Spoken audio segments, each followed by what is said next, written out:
Coming up, police say one man is behind bars after choking someone in his house. We'll have more in just a few minutes. There's been a lot of rain to start off 2020. How that could impact your allergies come springtime. And we'll continue to track more rain as we head into the evening hours and into the work week. More on that right now at 5:30. Dedicated to Southern and Eastern Kentucky, this is WYMT Mountain News at 5:30. Good evening, I'm Steve Hensley. Police in Laurel County say one man is behind bars after an unusual call. A fight inside a home was so intense, neighbors could hear it. WYMT's Hannah Reynolds talked to deputies that could not believe what they saw when they went inside the home. Our deputies were called to a disturbance at a residence, supposedly a domestic, and it sounded like a fight going on inside the residence, according to the complaint. Police say it all happened here on Parker Road and that struggle had to be very intense because it's very rare that a neighbor can hear someone choking next door. When police pulled up, they heard it too. As they got closer to the door, they could hear gurgling sounds as if someone was being choked, and when they told him to stop what he was doing, he refused to, and they had to drag him off of the female victim and wrestle around with him. This man, Daniel Ornsby, faces a brand new charge. Where you place your hands around someone's neck and restrict the blood flow or the breathing, or if you put your hands over their nostrils or their mouth. The new law that was enacted last year is called strangulation, first degree or second degree.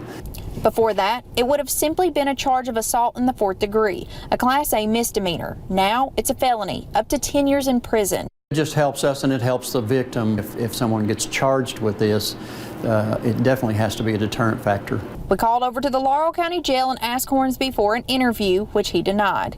In Laurel County, Hannah Reynolds, WYMT Mountain News. Police tell us the victim refused treatment. In Ashland, state police found a man with a large amount of methamphetamine during a traffic stop Saturday. They arrested 23-year-old Chad Trusty. Inside his car, investigators say they found 137 grams of meth and some narcotics. He faces several drug charges.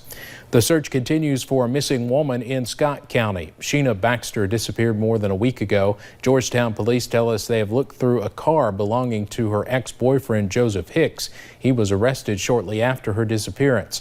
Police say Baxter's phone pinged at a location next to the police department where Hicks's car, a 2012 Ford Focus, has been stored. They are trying to determine if Hicks had anything to do with Baxter's disappearance. Baxter's sister, Krista Crumley, hopes signs they put up will lead to some answers. I don't know why it was in his car, if that's the case, you know. Court documents show in 2018 a judge issued an emergency protective order and a temporary protection order for Baxter against Hicks. Right now he's in jail for falsely reporting a crime around the time Baxter went missing. In Wayne County, a man was arrested on multiple charges, including assault and burglary. Police say Austin Tucker broke into a home on Highway 776 while he was drunk.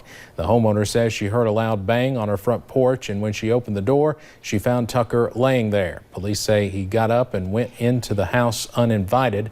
They say he assaulted another person in the home and threatened them. He's being held in the Wayne County Detention Center.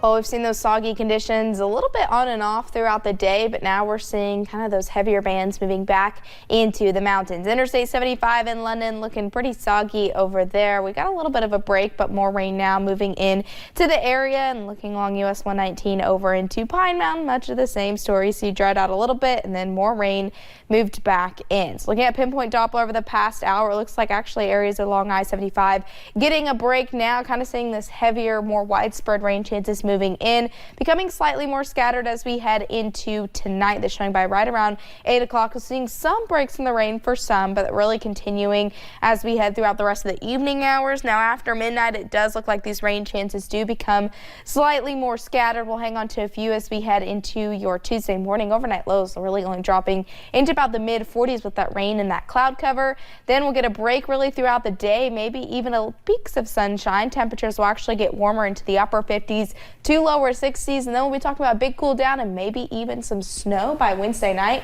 I'll have more on that coming up in a little bit. All right, Paige, thank you. Well, it's certainly no secret that we've seen a lot of rain recently, and the large amount this time of year could impact this spring allergy season.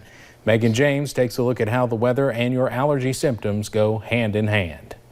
They say rain is a good thing, but as far as spring allergies go, it's not all good. With almost 8 inches of rain in Lexington so far this year, plants will likely produce a lot of pollen this spring. Every year, I think we hear stories of how this is going to be the worst year for allergies. And there is some truth to that because the pollen season has been longer each year than it has been in the past.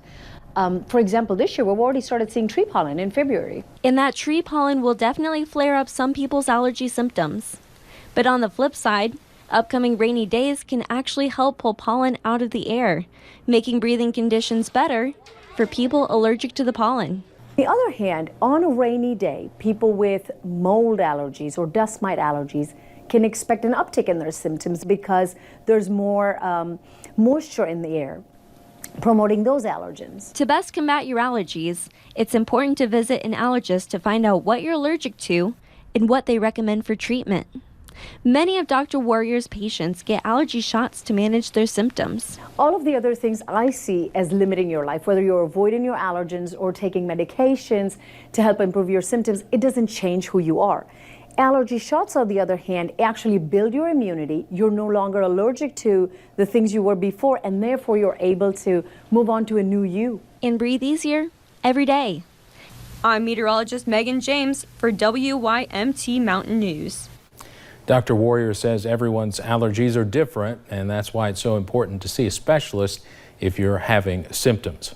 New flu cases in Kentucky have dropped after 3 weeks of increases. The Department for Public Health is reporting around 1,800 new cases this week.